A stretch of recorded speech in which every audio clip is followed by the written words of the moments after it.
नमस्कार। आचार्य क्लासेज में आप सभी का स्वागत है। हम संधि पढ़ रहे थे और संधि में हमने स्वर संधि कंप्लीट कर ली थी। अब आगे जो संधि है वो है व्यंजन।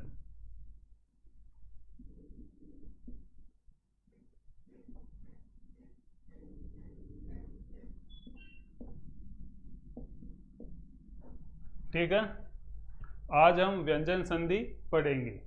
देखो, व्यंजन संधि में क्या होता है, स्वर या व्यंजन, व्यंजन या स्वर, या व्यंजन और व्यंजन, इनका ही मेल होता है और इनमें ही विकार उत्पन्न होता है। और जो विकार उत्पन्न होता है वो व्यंजन में होगा, इसीलिए इसका नाम व्यंजन संधि रखा है। देखो, व्यंजन जैसे मान लो क है, ख, ग, घ, अण, च, छ, ज, झ, य, ट, ठ, ड, ढ और अण, त, थ, द, ध और न, और प, फ, ब, भ और म, ये हमारे व्यंजन है। ठीक है, हम जो पूरी संधि पढ़ेंगे व्यंजन की वो इनके अनुसार ही पढ़ेंगे। इसके अलावा इसमें और चीज़ है, जैसे य, र, ल, व और है, इनको भी हम सम्मिलित करते हुए पढ़ेंगे। देखो, व्यंजन संधि में क्या होता है, इसकी अपन परिभाषा लें तो परिभाषा के अनुसार देखो क्या होगा, व्यंजन वर्ण के बाद स्वर या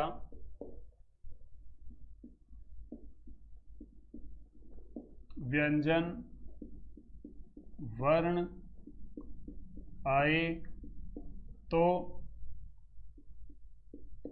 जो विकार होता है उसे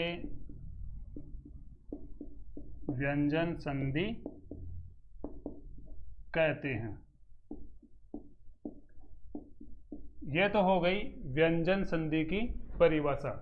लेकिन यह परिभाषा तो क्या है कि व्यंजन वर्ण के बाद क्या आए, स्वर आए या व्यंजन वर्ण आए तो जो विकार उत्पन्न होगा, विकार उत्पन्न जो भी होगा उसे ही हम व्यंजन संधि कहेंगे।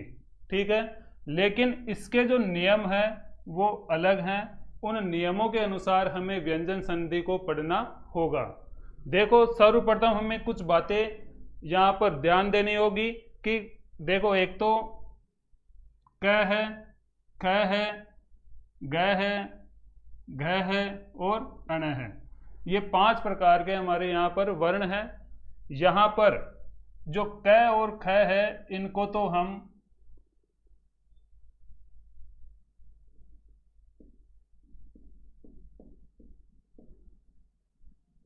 अघोष व्यंजन कहेंगे, और जो इनका जो मेल है इन्हें हम सघोष व्यंजन कहेंगे। तो यहाँ पर जो व्यंजन संधि होगी उसमें जो पहला ही नियम आएगा हमारा, उसमें यही होगा कि सघोष और अघोष, इनके मेल से अघोष किसमें परिवर्तित होता है या सघोष के मेल से किसमें परिवर्तित होता है, वह परिवर्तित रूप ही हम यहाँ पर पढ़ेंगे। कैसे, देखो, इसमें प्रथम परिभाषा अपन देखते हैं नियम के तहत। जब प्रथम वर्ण, प्रथम वर्ण का मतलब है ये सारे ही प्रथम वर्ण कहलाएंगे। ठीक है, ये प्रथम वर्ण है, प्रथम वर्ण, और इनको क्या कहते हैं, अघोष कहते हैं। जब प्रथम वर्ण अघोष के बाद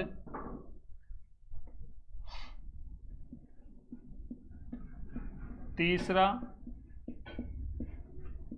चौथा वर्ण या तीसरा चौथे का मतलब है ये तीसरा है और ये चौथा है, इसको ध्यान रखना आप। तीसरा चौथा वर्ण या य र ल और व है आए तो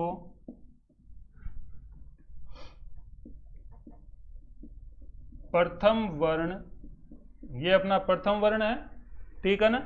प्रथम वर्ण क च ट त प ये हमारे प्रथम वर्ण है, इनमें परिवर्तन होगा। प्रथम वर्ण परिवर्तित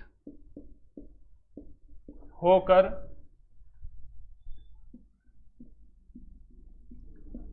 तीसरे वर्ण या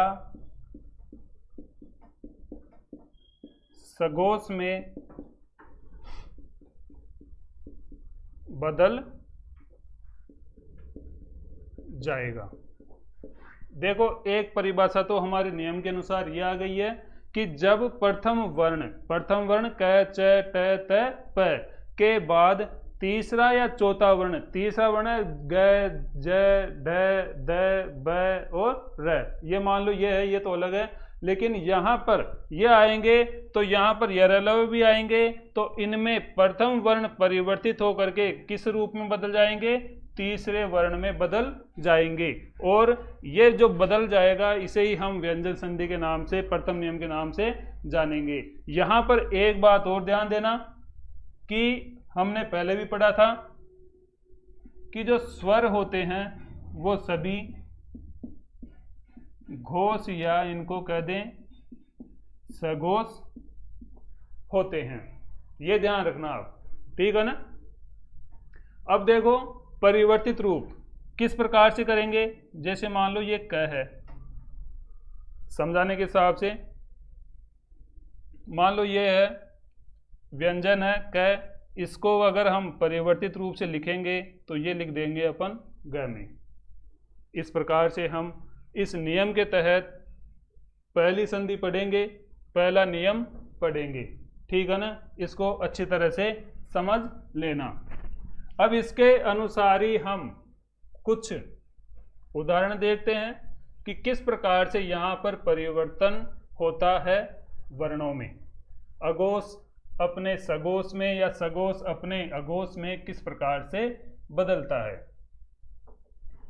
ये बदलने की जो प्रक्रिया है वो हमारे मुंह के माध्यम से ही है। स्वर तंत्रियों में कंपन होता है, कंपन होता है तो हमें कुछ बोलने में दिक्कत होती है, दिक्कत होने के साथ ही यहाँ पर जो वर्ण परिवर्तित होता है वो इसी के अनुसार होता है कि हम जितना सहज हो सके उतना सहज होकर के बोल सके। यहाँ पर देखो हम पहला ही उदाहरण लेते हैं, जैसे इस नियम के तहत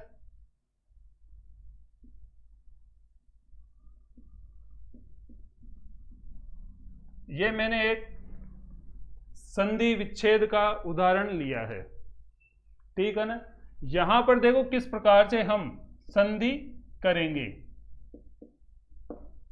समझना। ये हमारा मान लो क है, ये तो हो गया प्रथम वर्ण, ठीक है, और प्रथम वर्ण किसमें हो गया, अघोष कहलाएगा। ये हो गया हमारा, यहां से देखो आप ये 3 है और 3 में यहां पर ये द आ रहा है, तो इसका मतलब ये क्या कहलाएगा, सघोष कहलाएगा। तीसरा वर्ण,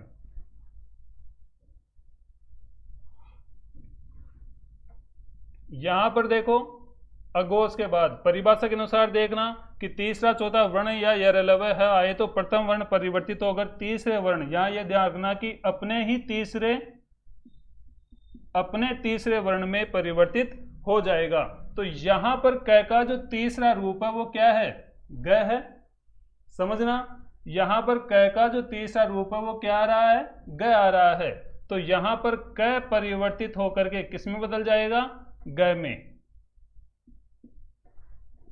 इस प्रकार से हम इसकी संधि कर सकते हैं। देखो ग में बदल जाएगा तो क्या हो जाएगा, अब वाय ऐसे कैसे आ जाएगा, क बदल जाएगा इस सगोश के कारण, किसमें, ग में, और आगे हम ऐसे ही लिख देंगे। तो हमारी जो संधि हुई वो क्या कहलाई, वागदान। वागदान का अर्थ होता है यहां पर सगाई। वाग का अर्थ है, वाग हमने हमारी बोली को दान में दे दिया है किसी को। पहले ऐसा ही होता था, जब भी किसी की सगाई होती थी तो आज के जैसे हम जो खर्च करते हैं पैसों को, उस प्रकार से नहीं हो करके अगर पता चल जाए कि कहाँ पर लड़की है कहाँ पर लड़का है, अगर वो मिल जाते हैं, दो जने कोई भी सगे संबंधी मिल जाए या परिचित मिल जाए, तो अपनी बोली के माध्यम से ही वो सगाई को तय कर देते थे। तो उसी को यहाँ पर वागदान कहा गया है। दान में कह दिया बोली के माध्यम से ही कि आज से हमारी लड़की आपकी हुई या आपका लड़का हमारा हुआ है, ठीक है ना। तो ये वागदान कहलाया है। इसे वापिस से समझ लेना कि यहाँ पर क क्या है, प्रथम वर्ण है, ठीक है। द क्या है, तीसरा वर्ण है। तो क किस में बदलेगा, अपने ही तीसरे वर्ण में बदल जाएगा, और इस कारण से यहाँ पर जो संधि हुई है वो वागदान के रूप में हुई है। इसी प्रकार से हम एक उदाहरण और लें।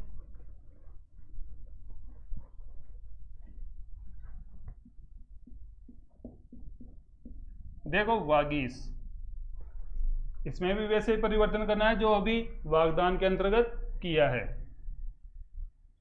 यहां पर देखो ई की मात्रा है और ये ऐसे कैसे लिख देंगे, ग।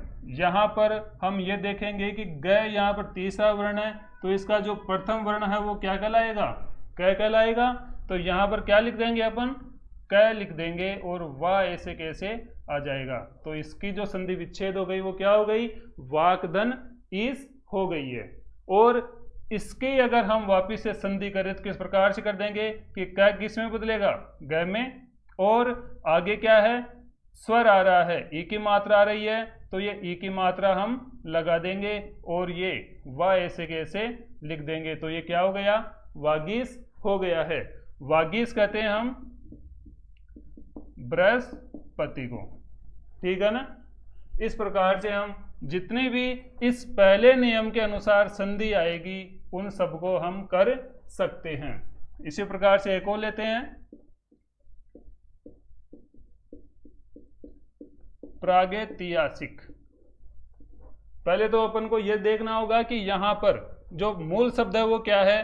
तो मूल शब्द यहां पर इतिहास है। इतिहास में इक प्रत्यय लगा है, तब जाकर के ये ऐ की मात्रा आई है, और ऐ की मात्रा में हमेशा दो मात्रा होती है, ये ध्यान रखना।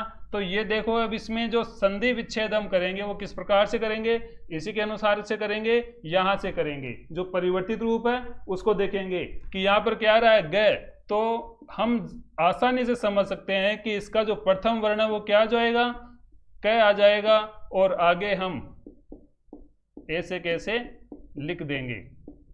तो ये प्राकधन ऐतिहासिक हो गया है। यहां पर देखो क किस में बदल गया, ग में, और यहां पर ए की मात्रा किसके लग गई, ग में लग गई, और ये ऐसे कैसे हो गया, और आगे का जो रूप है वो इसी प्रकार से आ जाएगा, और ये प्रागैतिहासिक कहलाएगा, ठीक है ना। तो इस प्रकार से आप इसकी संधि विच्छेद, संधि युक्त शब्द सब आसानी से कर सकते हैं। अब देखो शब्द इसमें, मान लो ऋग्वेद है, भवदीय है, षडानन है,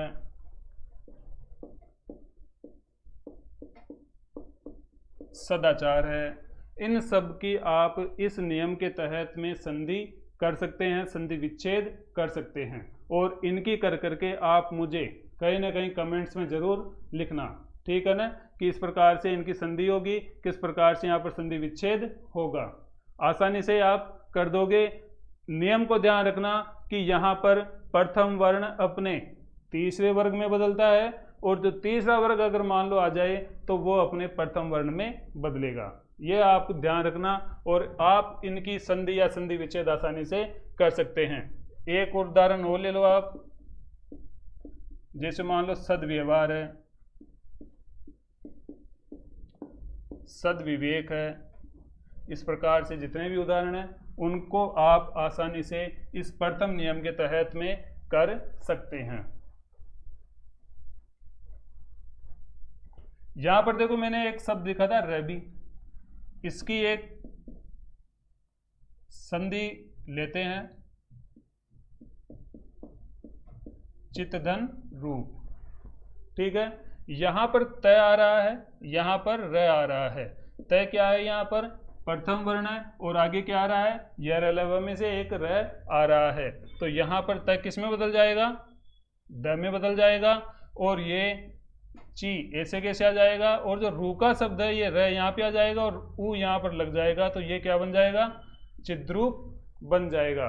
तो इस प्रकार से हम यर अलव आए या ये वर्ण आए, इनमें से कोई सा भी आए तो इनकी हम संधि आसानी से कर सकते हैं। ठीक है, आगे हम अगले नियम की ओर बढ़ते हैं कि अगला नियम हमारे कौन सा आएगा। और ये एक और ध्यान रखना कि इसे हम इस नाम से भी जानते हैं, प्रथम वर्ण का तीसरे में परिवर्तन, या हम इसे कह सकते हैं घोष व्यंजन संधि, क्योंकि यहां पर जो परिवर्तन हुआ है वो किस में हो रहा है, घोष में हो रहा है। ये भी आप ध्यान रखना। आगे हम दूसरा उदाहरण लेते हैं।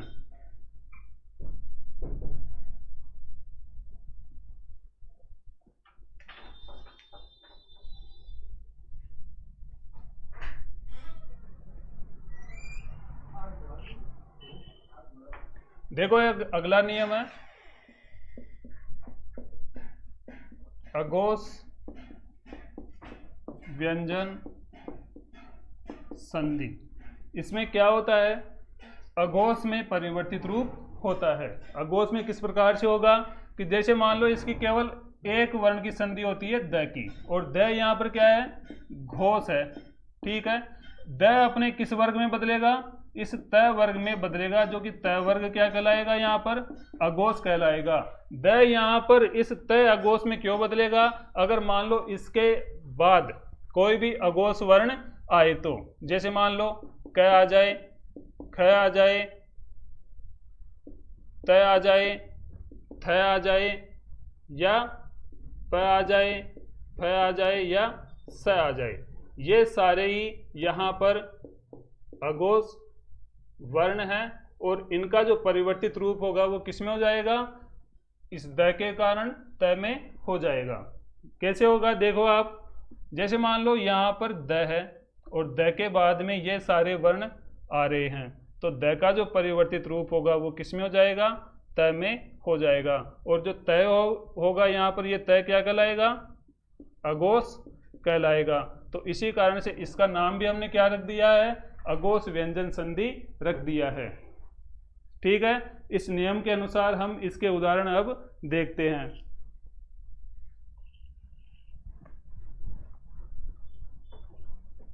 देखो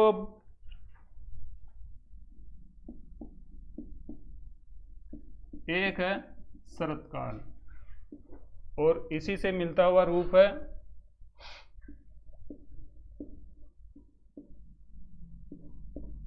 विपत्काल।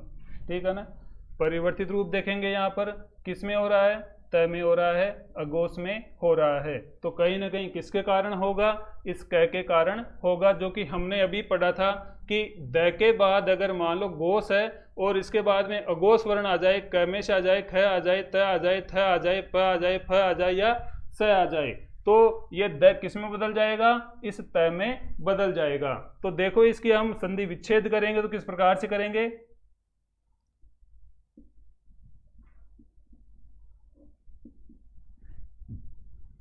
तय किसका परिवर्तित रूप माना जाएगा यहाँ पर, द का, तो यहाँ पर क्या आ जाएगा, द आ जाएगा, और ये जो शब्द है वो ऐसे कैसे आ जाएगा।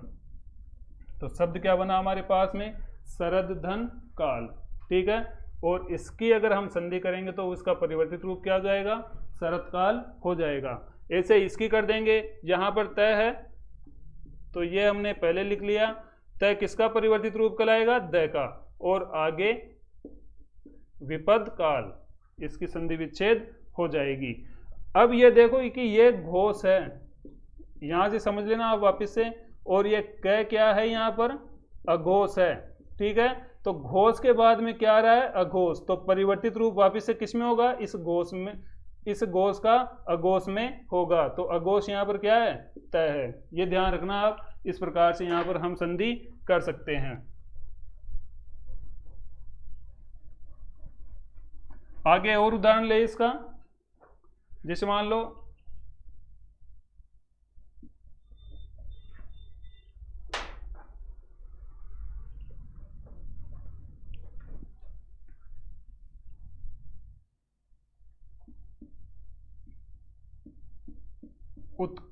उत्कीर्ण है, ठीक है ना।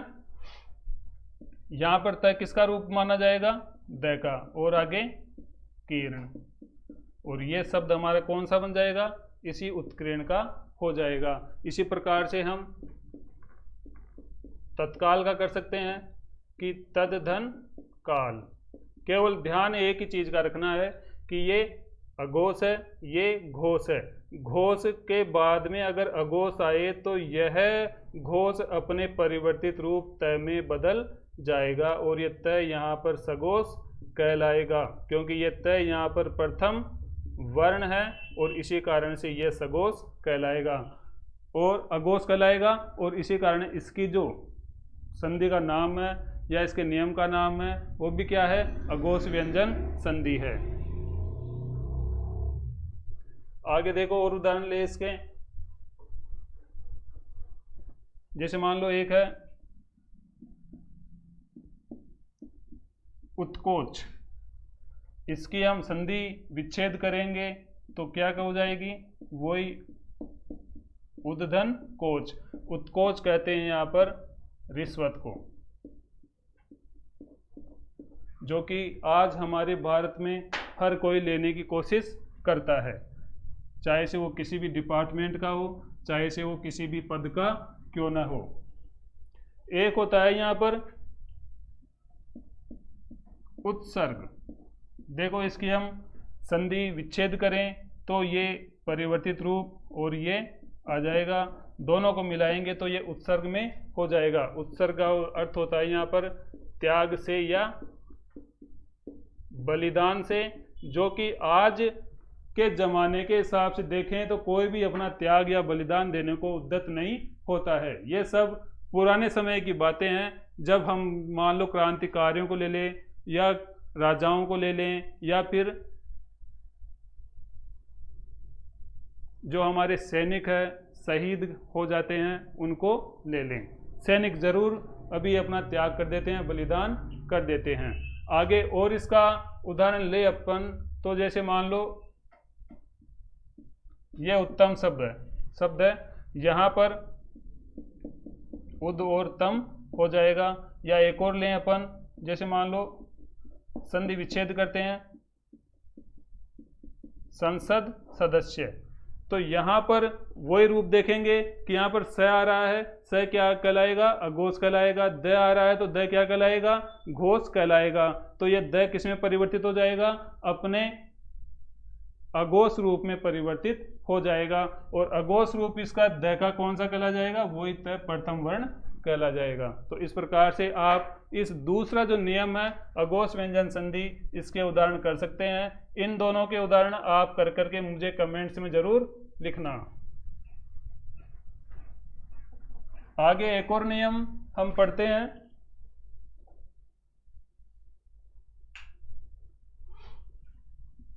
देखो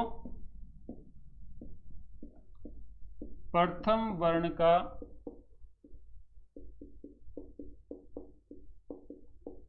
अनुनासिक या नासिक्य या पंचमाक्षर में परिवर्तन। ठीक है ना। जैसे मान लो ये हमारे प्रथम वर्ण है और ये हमारे पंचम वर्ण हैं, जिन्हें कि हम नासिक्य या अनुनासिक कहते हैं। ठीक है। ये नाक से बोले जाने वाले शब्द हैं और ये मुंह और नाक दोनों से बोले जाने वाले शब्द हैं, तो इनको हम अनुनासिक कहते हैं। इनका जो परिवर्तन रूप होगा वो देखते हैं अपन किस प्रकार से होगा। एक उदाहरण ले अपन, जैसे मान लो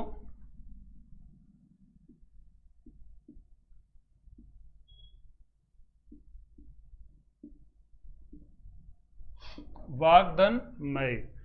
इसकी अगर हम परिभाषा लिखें तो परिभाषा के लिए आप सीधा सा समझ जाना कि अगर मान लो प्रथम वर्ण के बाद में, जैसे मान लो ये क है, ये च है, ये ट, ये त और ये प, इनके बाद में कोई भी क्या आ जाए, अनुनासिक या नासिक्य वर्ण आ जाए, नासिक्य वर्ण आ जाए, कोई सा भी आ जाए, चाहे से मान लो ढ आ जाए, अण आ जाए, अण आ जाए, न आ जाए या म आ जाए, तो ये अपने वर्ग के पंचम रूप में परिवर्तित हो जाएंगे, अपने ही वर्ग के पंचम वर्ण में परिवर्तित हो जाएंगे, पंचमाक्षर में परिवर्तन हो जाएगा। ठीक है ना। तो यहां पर ये आप ध्यान रखना।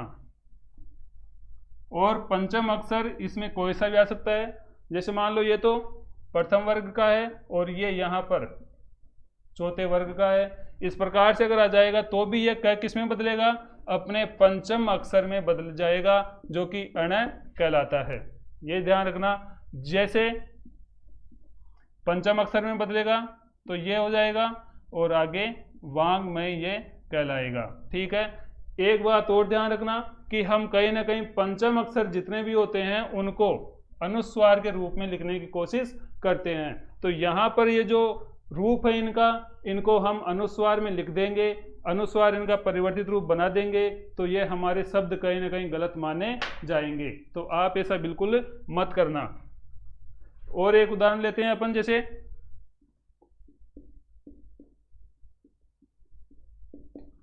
षटधन मास है। ठीक है। ट का यहां पर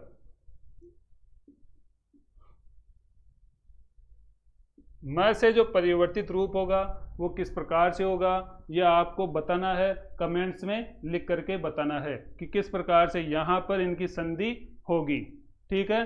जैसे मान लो ट है, प्रथम वर्ण है और प्रथम वर्ण के बाद में यहाँ पर क्या आ रहा है, मैं वही पंचमाक्षर आ रहा है, तो ट का जो परिवर्तित रूप होगा वो किस प्रकार से होगा, यह आप मुझे कमेंट्स में लिख करके जरूर बताना। यहां पर एक शब्द और लिख लेते हैं अपन,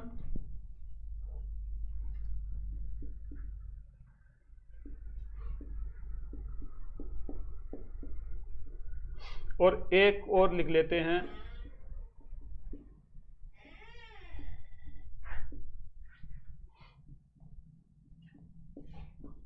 ये दो शब्द हमने लिख लिए हैं, संधि विच्छेद शब्द हैं। इनकी अगर हम संधि करेंगे तो क्या हो जाएगा, देखो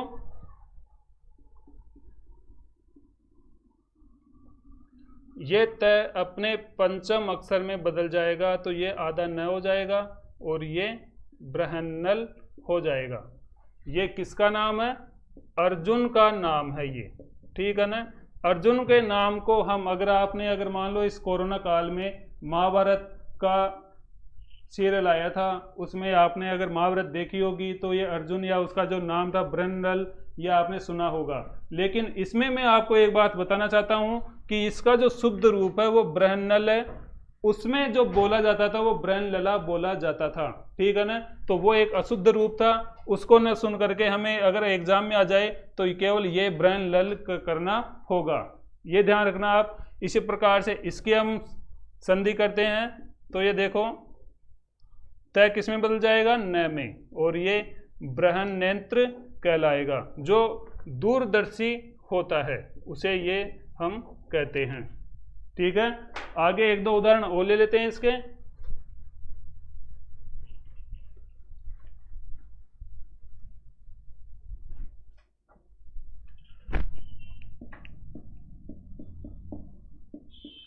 देखो एक तो है सतमार्ग और एक है जगन्नाथ। यहां पर इनकी हम संधि करेंगे तो किस प्रकार से करेंगे कि यहां पर प्रथम वर्ण के बाद में पंचम वर्ण आ रहा है मैं, तो ये क्या किस में बदल जाएगा, अपने पंचम वर्ण में बदल जाएगा।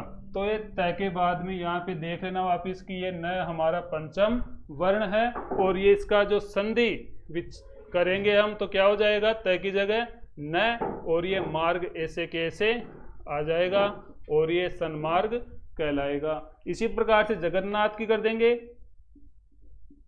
जगत नाथ। यहां पर एक बात ध्यान रखना कि जगत जो शब्द है इसका अर्थ है संसार, इसका अर्थ है संसार, और ये जगत शब्द में हलंत लगा हुआ है, ये तभी संसार का रूप आएगा। अगर इसमें मान लो हलंत हटा दें हम, तो हलंत हटा देंगे तो ये संधि विच्छेद तो हो जाएगी, लेकिन जो होएगी वो गलत मानी जाएगी, क्योंकि यहां पर यह शब्द ही क्या माना जाएगा, गलत माना जाएगा, क्योंकि इस जगत का उदाहरण होता है कोये का, चबूतरा या मुंडेर, ठीक है ना। तो इसका आप जरूर ध्यान रखना कि जगत शब्द में हमेशा हलंत लगा हुआ होगा, वही जगतनाथ कहलाएगा। और जगत का अर्थ यहाँ पर संसार, संसार के स्वामी कौन है, विष्णु को हम कहते हैं, इसका ध्यान आप रखना। एक और उदाहरण अगर हम लें तो इसी प्रकार से, जैसे मान लो वांग धन, वाक धन निपुण ले सकते हैं, इसकी आप संधि करना और मुझे कमेंट्स में लिखकर बताना कि इसकी संधि किस प्रकार से होगी, क्या होगी, ठीक है। इस प्रकार से आज हमने 3 नियमों को समझ लिया है, देख लिया है, और इनके जितने भी उदाहरण हैं किस प्रकार से होते हैं, किस प्रकार से बनते हैं, और किस प्रकार से यहाँ पर संधि या संधि विच्छेद करते हैं, उनको हम आसानी से कर सकते हैं। एक लास्ट में नियम एक और ले रहा हूं, छोटा सा नियम है, समझना ध्यान से, कि मान लो द घोष वर्ण के पहले री मूर्धन्य वर्ण आ जाए तो द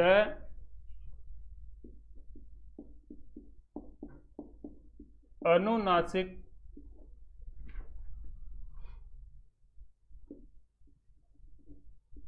मूर्धन्य अण में बदल जाएगा, ठीक है। ध्यान से सुनो, द यहां पर कौन सा वर्ण कहलाएगा, घोष वर्ण कहलाएगा, और घोष वर्ण के पहले, घोष वर्ण के पहले री मूर्धन्य वर्ण आ जाए, कौन सा आ जाए, री। यहां पर एक क्या है, ये स्वर है, और इसका जो उच्चारण स्थान है वो मूर्धा से या मूर्धन्य कहलाता है। तो मूर्धन्य वर्ण आ जाए तो द अनुनासिक मूर्धन्य न में बदल जाएगा। तो ये जो अण है ये कौन सा है, अनुनासिक है, और कौन सी जगह से उच्चारित होता है, मूर्धन्य से उच्चारित होता है। तो ये द किस में बदल जाएगा, सीधे सीधे समझ जाओ, अण में बदल जाएगा। एक ये छोटा सा नियम है, इसके मैं 1-2 उदाहरण आपको बता रहा हूं कि किस प्रकार से बदल जाएगा।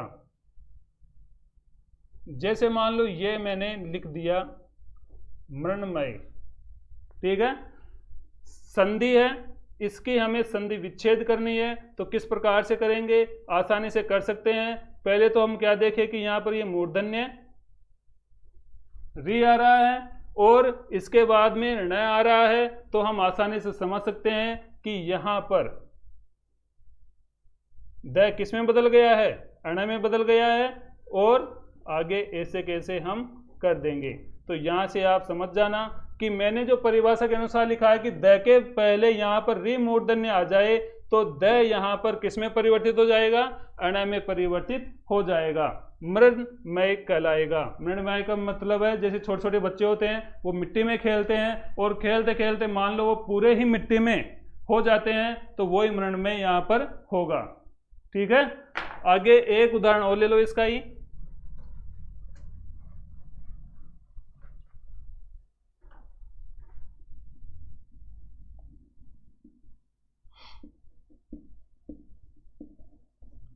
मरण मूर्ति उसी प्रकार से करेंगे। री आ रहा है तो री किसके कारण आया है, इस ये अणय किसके कारण आया है, इस द के कारण, और आगे ऐसे कैसे हम लिख देंगे मृद मूर्ति। इसका जो संधि हम करेंगे वो कहलाएगा मृण मूर्ति। ये क्या कहलाएगा, मिट्टी से बने हुए खिलौने।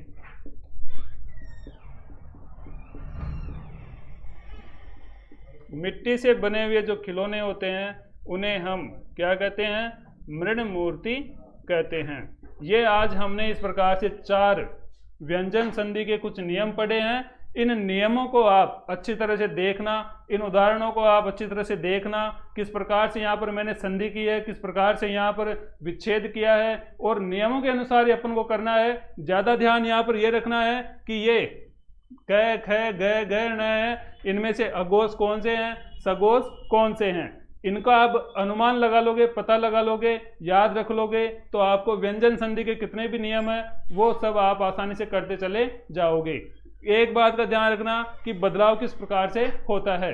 प्रथम वर्ण का तीसरे में होता है, तीसरे वर्ण का प्रथम में होता है, प्रथम वर्ण का अनुनासिक में होता है। इस प्रकार से हम करेंगे, देखेंगे, समझेंगे तो जितने भी उदाहरण आएंगे हम उनको आसानी से संधि या संधि विच्छेद करते चले जाएंगे। ठीक है, आप जरूर करना। जितने भी मैंने उदाहरण लिखे हैं उन सबको आप कमेंट्स में लिख करके जरूर बताना, और वीडियो अच्छा लगे तो इसको लाइक करना, सब्सक्राइब करना और कमेंट्स में जरूर लिखना। धन्यवाद।